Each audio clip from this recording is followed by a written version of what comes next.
Hello everyone. I decided to go ahead and do this video today. I haven't even brushed my hair today, but after just FaceTiming with a friend, she has encouraged me just to be natural and real. So here you go. And especially with the message that I feel like is coming through today, the message I'm getting is you don't have to get it right. And I keep saying this life is a school. We're here to grow, we're here to learn. And yet we're often so hard on ourselves when we don't get it right.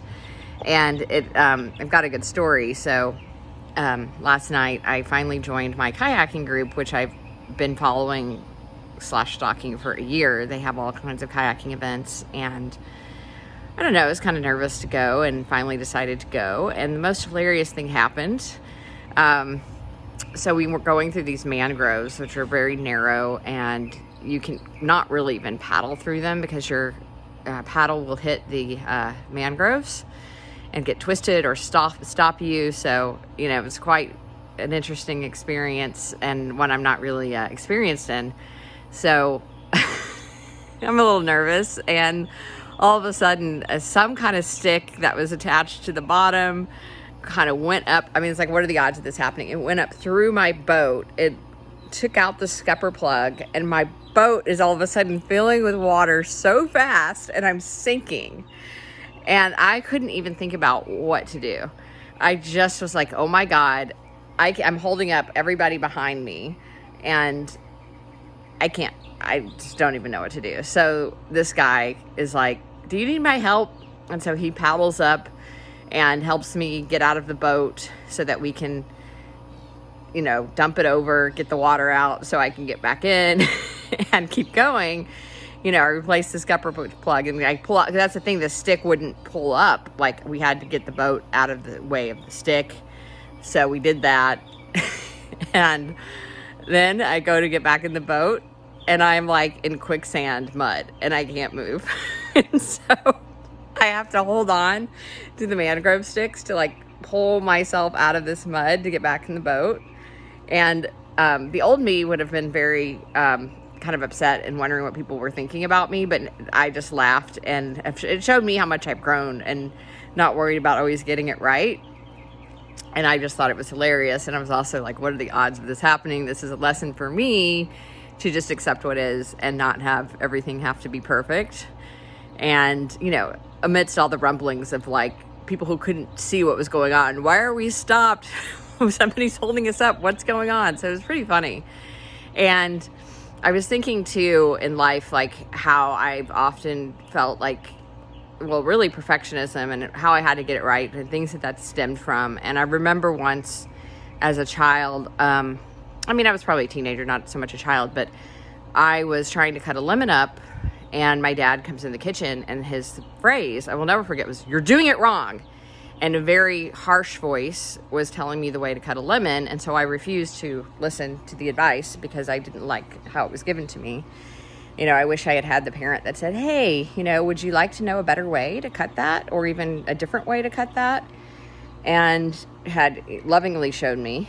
So it was something that, I felt like I was always walking on eggshells as a child, that I was always doing it wrong, and that there was no patience for doing it a better way. So if you're a parent, I encourage you to, when you're showing your child something, to kindly and lovingly show them, because they don't know, and to teach them in a way that's hey, here's a different way that you might find you like doing differently, instead of your way is the only way, and shouting at them or telling them in a loud voice. But as through the years, I've gotten better at, it's funny, I was thinking about times where I mess up and I don't think anything of it. I just laugh. And that's kind of a good way to, I think, approach life. When I go to Mexico, my Spanish is not perfect. I often mess up, and the locals are so kind about it. And they're just kind of in a funny way, because I'm laughing, they'll laugh with me. Or what I find unbelievable is sometimes they don't even correct me. I remember once I'd woken up really late, and I was going through the streets, and I was telling everyone buenos dias when should have been buenas tardes. It was afternoon, but they were not even correcting me, and they were just saying buenos dias back, because it didn't matter that we were right. They were just glad that I greeted them. And so sometimes I think that's what life is about too, is not always correcting someone, just to get on their level with them. And so there are a lot of things in life when I'm trying to learn something that I laugh about it and move on, and I go, okay, well, this is the way I'm going to do it next time. And I think that, we all need to really be patient. I think a lot of times in our lives, when we're dealing with the kind of person we want to be, we sometimes screw up. We let our egos come out. We maybe don't respond the way we want to respond. And yet we're so hard on ourselves when we do that. And so I think when it comes to our actions, we need to also try to take those things as like, hey, I am growing, I'm learning, and this is what I'll do differently next time. But don't beat yourself up about it. Just allow yourself to know that you're here to grow and you're here to learn, and don't expect yourself to be perfect as you're moving through life.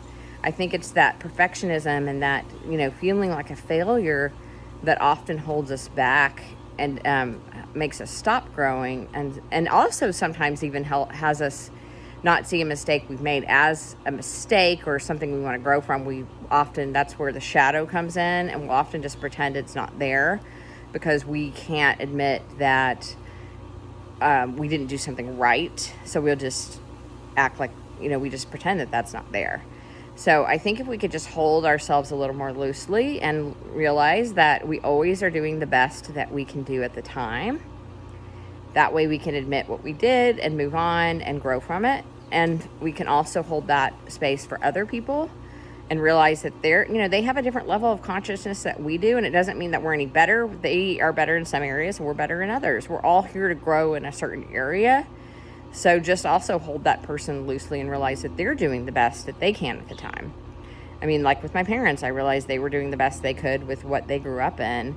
And it's also helped me when somebody in my life isn't doing something right to come at it from a higher level of patience, and to really, look at how I talk to people, how I offer my advice, and also to not give advice if it's not asked for. Sometimes that's kind of the better way to go as well.